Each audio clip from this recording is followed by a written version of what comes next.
Hi YouTube, it's Dale from Beauty in the Empty Nest, and today I'm going to do a review of the new Nars Velvet Matte Skin Tint. So if you want to see what I thought, keep watching.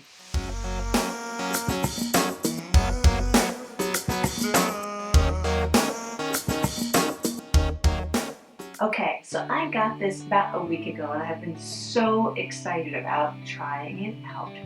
So I love Nars products for the most part, and I have used their tinted moisturizer before, but it kind of left me a little too glowy, and it just didn't quite work as well for me. But if you watch any of my videos, you know I love the Nars Sheer Glow Foundation.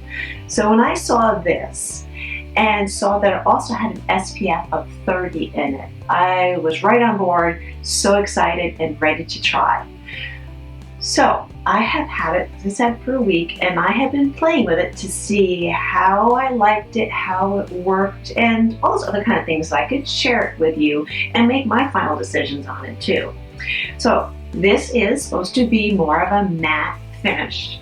It's also supposed to be imperceptible on the skin. It's also supposed to have effortless application and of course have that SPF protection, which I really love, especially when you can have it in multiple layers in different products between your moisturizer, whether or not your primer has it, and then also your makeup application.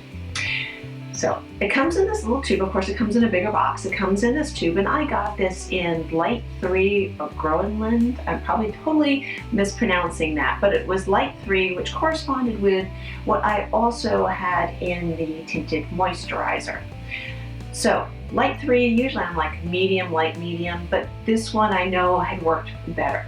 So it comes in this nice tube, which I really liked because that gives you the ability to be able to squeeze out every last drop of the product. You also aren't dealing with having to buy a pump separate. It's also not a glass bottle. So there's, I think, a lot of advantages. Maybe it doesn't look as nice and fancy as when it's in like those pretty glass decanters, but it's also lighter and you don't have to worry about dropping it. So I gave up some of that, and of course it has that beautiful Nars kind of look to it and lettering and coloring. So this is the container. You get 1.7 ounces, so pretty nice size. So this is what opens up. You can see I've been playing with it. Normal kind of a tube dispenser. So I'm going to dispense a little bit in my hand so you can see what it looks like when it comes out. Okay. So it's not too runny, it's not too moussey, it's just kind of a nice, consistency. Blending it out.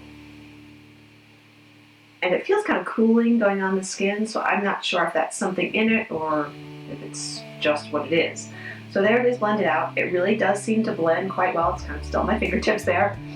It has a little bit of a scent to it, but nothing that was offensive at all to me.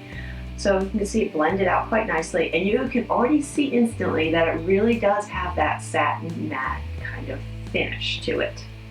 So knowing that I have dry skin, even though I used to love just a pure matte finish because I used to always have very oily skin, and now that my skin is so much drier between using the Retin-A products that I'm using and also it being winter time, my skin is really dry.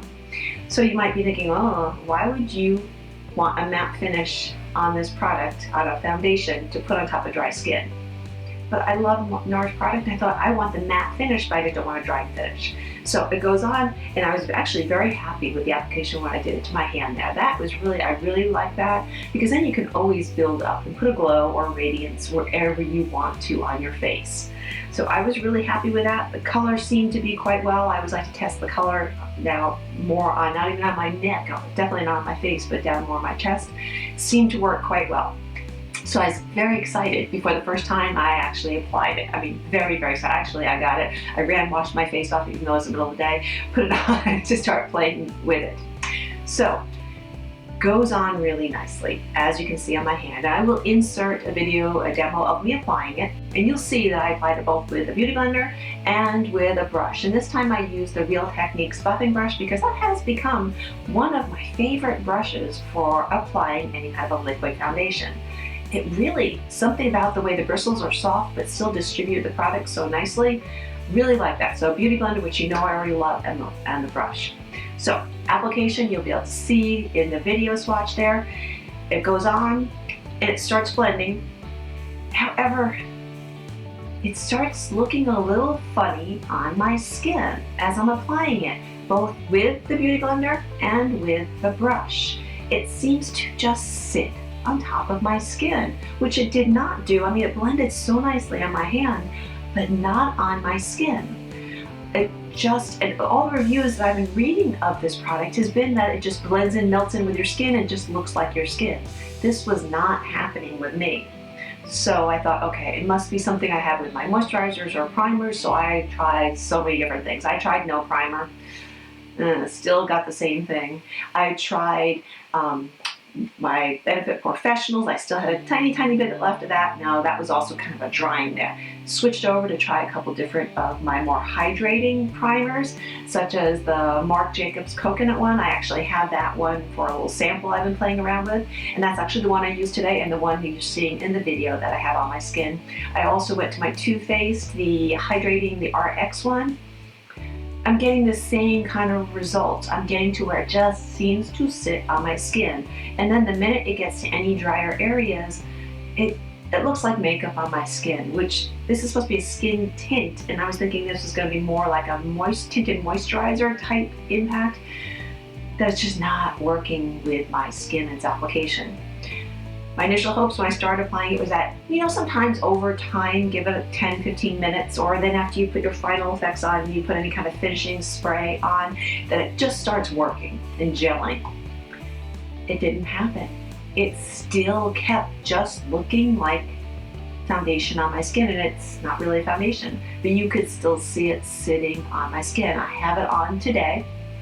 And I don't know, from this distance, I'll be inserting some more up-close pictures when you can see, but all around this area, it's just so obvious. I've tried putting powder on, not putting powder on. Today, I just put a very light dusting of one of my Hourglass setting powders on.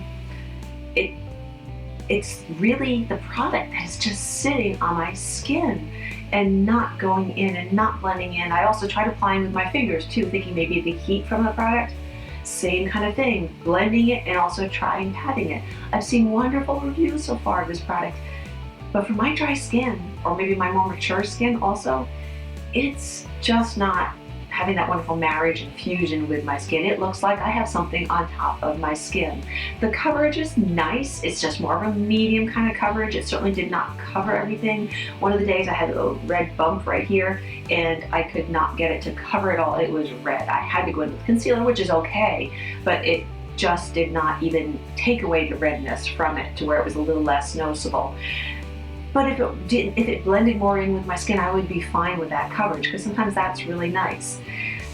I was actually thinking that maybe this would be more of my like quick makeup kind of application I would put on, or on the weekends, although it's a little pricey for kind of my, off day weekend type product. I wanted to like this so much. But throughout the day, regardless of what I did, all the different trials I've gone through, it just never made that nice kind of bonding with my skin. You always saw it sitting there. Even my teenage daughter, who is my great expert at reviewing things, was like, no, that one doesn't look right. That one looks like you have something on your face. So I would love to say that this worked for me. It just emphasized all the wrong things. It really emphasized my lines here, any kind of wrinkles here. You saw pores that I don't really even usually have, that are not usually magnified. It had a nice finish where it didn't do that on my skin, but it was just very patchy for me. I tried shaking it really hard, thinking, well, maybe just for some reason it settled. I've gone through trying everything this because I really did want it to work. The color, I think, works quite well, but unfortunately I can't endorse this right now for anyone else who has similar type of skin as mine, as being very dry, as being kind of a little bit patchy in that way, and also with some fine lines or some indentations or really any kind of texture on your skin. If anyone else has been using this and has any other recommendations, please leave me some feedback down below. But I would say make sure you do a sample of this first if you want to give it a try, because, and I say test it out and try it out, but I wouldn't go and dive into a purchase that you couldn't return, because it just didn't live up to all the claims and all the hopes that I had put on it, knowing that it's a wonderful Nars product and the initial reviews coming out for this wonderful skin tint with SPF. So, last thing, how did it last? Well, it lasted on my skin, but unfortunately it lasted looking poorly on my skin. On top of that, it feels horrible on my skin. It itches. I'm actually really excited. I put this on now and I'm very much looking forward to, I'm going to film this video, another video, running and washing this off my face, because it's really feeling, I can feel it on my skin, and it really gets that kind of itchy, kind of uncomfortable feeling, which is probably not the product, it probably is my drier skin. But I have other foundations and products I use that do not do that to my skin. So I'm so sad. I really want to like this, but I'm gonna have to say that for me, that anyone else with skin similar to me, this might not be the dream product that I was hoping it to be. But as I said before, if anyone else has any recommendations on how to maybe make this work a little bit better, please leave them down below. And any other kind of suggestions or products you think I should try, please let me know. But unfortunately, I am probably gonna have to even return this product, because I can't see wearing it again, because even right now, after I put it on with much moisturizer and with a really nice primer, I'm ready to run and wash it off my face. So unfortunately, I can't give this one a thumbs up, but maybe there's something out there that someone can recommend and I will give that a try. So sorry that I'm not really endorsing this, but give this video a thumbs up, because if you still appreciate it, I'm trying to give you a good, honest review on how it's working for everyday people. And please also subscribe, so that whenever I upload videos and you go into YouTube, it's right there waiting for you. So until next time, and hopefully some better products to review for you, goodbye YouTube.